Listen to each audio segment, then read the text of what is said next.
बिस्मिल्लाहिर्रहमानिर्रहीम। अस्सलाम वालेकुम दोस्तों। अल्हम्दुलिल्लाह रमज़ान ने मुबारक का आगाज होने वाला है। रमज़ान को हमें तब्दीली का महीना समझना चाहिए और इस महीने में कोशिश करनी चाहिए कि अपने तमाम के तमाम मामूलात के अंदर हम एक पॉजिटिव तब्दीली लेकर आएं। Let Ramzan the month of change, इंशाल्लाह। रमज़ान मुबारक को हम ज्यादा से ज्यादा किस तरीके से रमज़ान मुबारक की खैर बरक़ात को समेट सकते हैं, इससे मुस्तफीद हो सकते हैं, इसके लिए कुछ सजेशंस हैं। सबसे पहले आपको मालूम होना चाहिए कि रमजान मुबारक इस्लामी साल का 9वां महीना है और रमजान का आगाज ने चांद के साथ होता है और इसका इख्तिताम भी शवाल के चांद पर होता है, जिसके बाद मुसलमान ईद उल फितर मनाते हैं। रमजान की ये जो फजीलत है, ये किस वजह से है, नोट कर लीजिए। ये रमजान सब महीनों में से सबसे बेहतरीन महीना है। रमजान मुबारक में कुरान मजीद नाजिल हुआ था। अल्लाह कुरान में फरमाते हैं, औज़ु बिल्लाहि मिनश शैतानिर रजीम, बिस्मिल्लाहिर रहमानिर रहीम, शहरु रमजान अल्लज़ी उनज़िला फ़ीहिल कुरआन। रमजान का महीना वो है जिसमें कुरान मजीद नाजिल किया गया। रमजान का महीना रहमतों, बरकतों और मगफिरत वाला है। अल्लाह तबारक व तआला रोजे का अजर देते हैं। रमजान में जन्नत के दरवाजे खोल दिए जाते हैं और जहन्नुम के दरवाजे बंद कर दिए जाते हैं। रमजान में शयातीन को कैद कर दिया जाता है। इसी तरीके से रमजान में नेकियों का अजर 10 गुना से 700 गुना तक बढ़ जाता है। और रमजान में एक रात है जिस लैलतुल कद्र, वो 1000 रातों से अफजल है, 1000 महीनों से अफजल है। रमजान के लिए हम कैसे अपने पर्सनल ऑब्जेक्टिव सेट कर सकते हैं? देखिए, हर एक की पर्सनल कैपेसिटी और कैपेबिलिटी के हिसाब से कोशिश करें। रमजान से पहले पर्सनल प्लान बनाएं, मंसूबा बनाएं कि इस रमजान के 30 दिनों में आप क्या अचीव कर सकते हैं।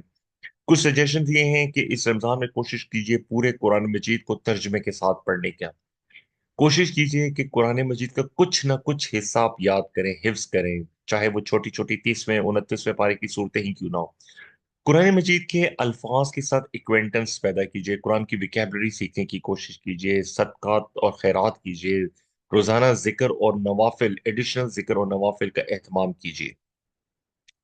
रमजान में दोहराए तर्जमे कुरान कैसे कर सकते हैं, कैसे कुरान मजीद को कवर टू कवर खत्म कर सकते हैं? कोशिश करें कि कुरान को तर्जमे के साथ पढ़ें, कम से कम कोशिश करें कि एक पारा तर्जमे के साथ जरूर पढ़ें। इस काम के लिए जो नमाजों के दरमियान वक्त होता है, यानी 5 नमाजें हैं, हर नमाज के बाद कुछ ना कुछ हिस्सा अगर हम पारे का तर्जमे के साथ पढ़ेंगे, अरबी टेक्स्ट के साथ तर्जमा पढ़ेंगे, तो एक दिन में हमारा एक पारा तर्जमे के साथ बआसानी खत्म हो जाता है। इसी तरीके से रात को डिनर के बाद जब अफ्तार और डिनर खत्म हो जाता है, तो उसके बाद सुबह सहरी तक कोई मजीद एक्टिविटी नहीं रहती। फजूल कामों के बजाय इस वक्त को कुरान के साथ गुजारें, तर्जमे के साथ पढ़ें, तो इंशाल्लाह ताला पूरे रमजान के दौरान आपका कुरान मजीद मुकम्मल हो जाएगा। ये रहमत का दरिया है रमजान मुबारक। इससे आपने कैसे झोलियां भरनी है? नमाज की बाजमात पाबंदी अदा करें, सुन्नत और नवाफिल अदा करें, तहज्जुद पढ़ने की कोशिश करें, नमाज में खुशू और खुजू करें, रोजाना तिलावत करें, कुरान मजीद को तर्जमे के साथ पढ़ें, कुरान की तफसीर को पढ़ने की कोशिश करें, कुरान मजीद पर तदब्बर करने की कोशिश करें, कुरान का कुछ ना कुछ हिस्सा याद करें, जुबान को हमेशा जिक्र से तर रखें, दुआ का खुसूसी एहतमाम करें। एक्सक्लूसिवली अफ्तार और सहरी का टाइम दुआओं के लिए बहुत मुफीद होता है। इसी तरह कोशिश करें एतकाफ में बैठने की, ज़कात देने की, इन्फाक करने की, रिश्तेदारों पे खर्च करने की, अपनी फैमिली का खास ख्याल रखें, बहन भाइयों का ख्याल रखें, दोस्तों का ख्याल रखें। और कोशिश करें कि इस रमजान फजूल कामों से दूर है, यानी TV, internet, mobile, mobile devices, इनसे दूर है, इनसे कम से कम ताल्लुक रखें। रमजान में सिर्फ और सिर्फ कंसंट्रेशन और आपकी फुल तवज्जो का मरकज जो है कुरान मजीद होना चाहिए।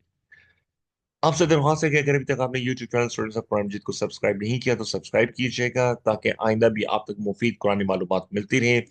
अगर आपको वीडियो पसंद आई तो लाइक, कमेंट, शेयर कीजिएगा। अल्लाह से दुआ है कि अल्लाह में कुरान पढ़ने, समझने, गौर करने, अमल करने, फैलाने और याद करने की तौफीक दें। आमीन सुबह आमीन।